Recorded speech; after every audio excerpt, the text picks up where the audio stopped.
So this is testing the video quality of the Canon PowerShot SD790. No, I'm sorry.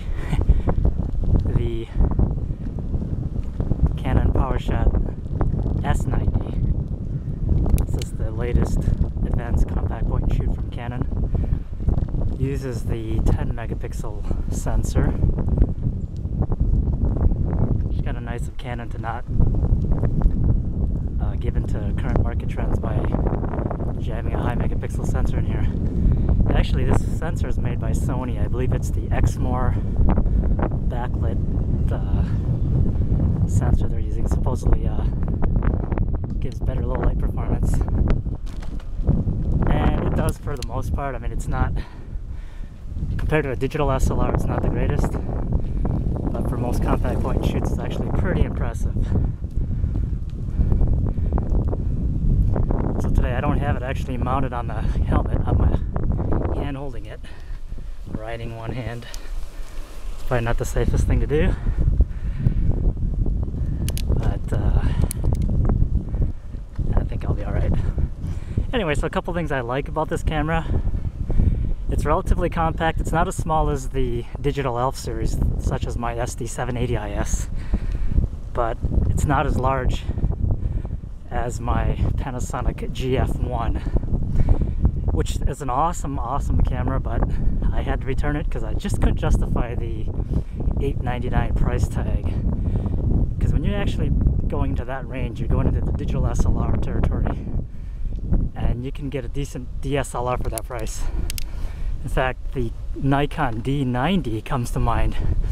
That can be had for $735 just for the body. And that has a heck of a lot better sensor and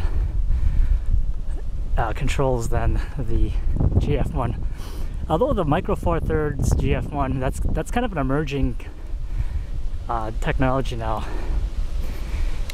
They're trying to decide on what to call it, either the Micro Four Thirds.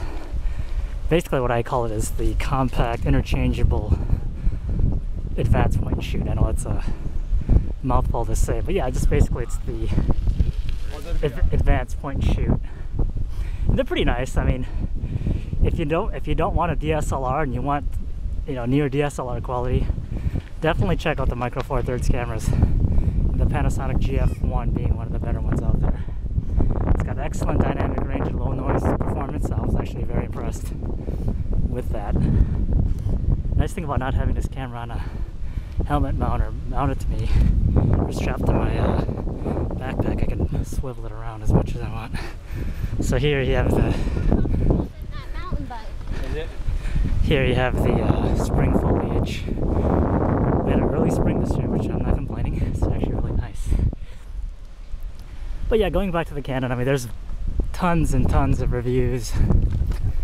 So I'm just gonna touch on the basics that I find noteworthy.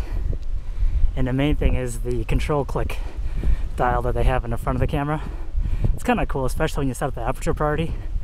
When you're flipping that wheel around, it feels like you're using one of those old school 35mm film cameras where you actually adjusted the aperture on the lens barrel. That's kind of cool.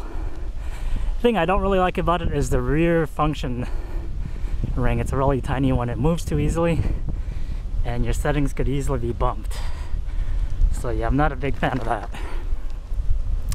I wonder if there's a lockout function. I haven't read the manual, so if there is, forgive me.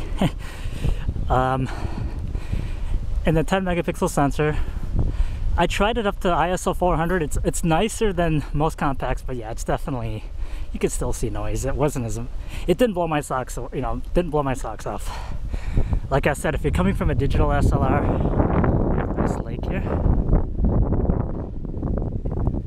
So if you're coming from a digital SLR, you're definitely not going to be impressed with the low noise performance of this compact camera. But if you haven't never had a camera before, or this is, you haven't upgraded since a few years, you'll definitely be impressed.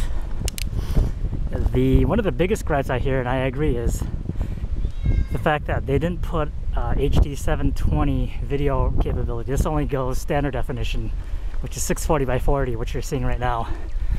Yeah, I know it's not a huge deal, but everyone else is doing it. Sony themselves are doing it.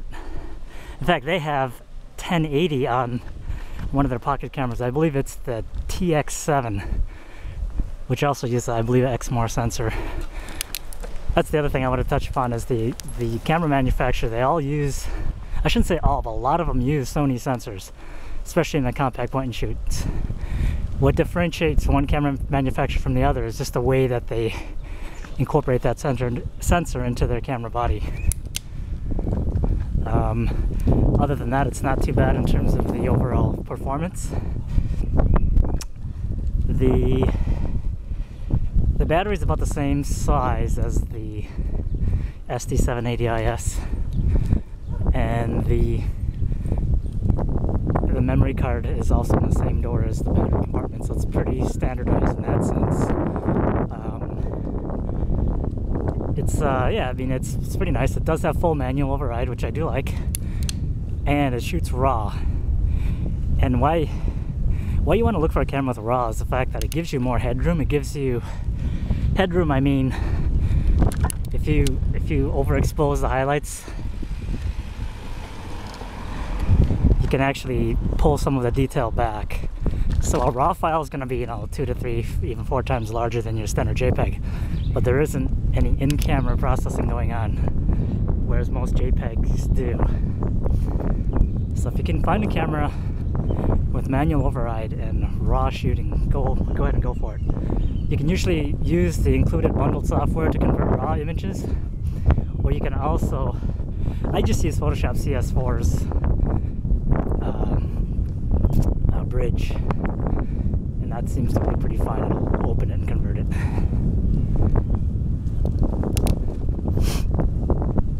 What are some of the other things I like about this camera? Oh, this kind of has a plasticky feel to it compared to the SD780IS.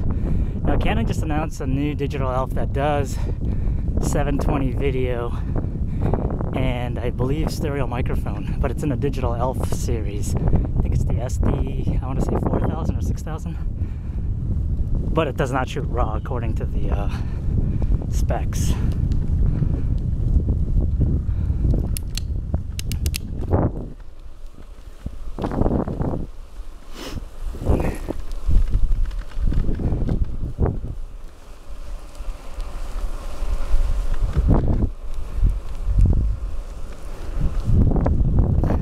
So yeah, for the money, it's not a bad deal. I picked this up for about $364. You can get them, they fluctuate in price. I think they'll fluctuate between $360 and $380 depending on the day. I know a lot of the online retailers are pretty savvy about keeping up with their competition's pricing scheme. So either way, you're gonna get a pretty good deal. It uses the same sensor as the Canon G11, of course. The G11 is a little bulkier, and I think the image quality might be a tad better than the S90 because of the lens. And it's got the flip-out rotating swivel rear LCD panel, which is really cool. Now, if they can incorporate that into the S90 size camera, that'd be awesome. But it's not what it's intended for.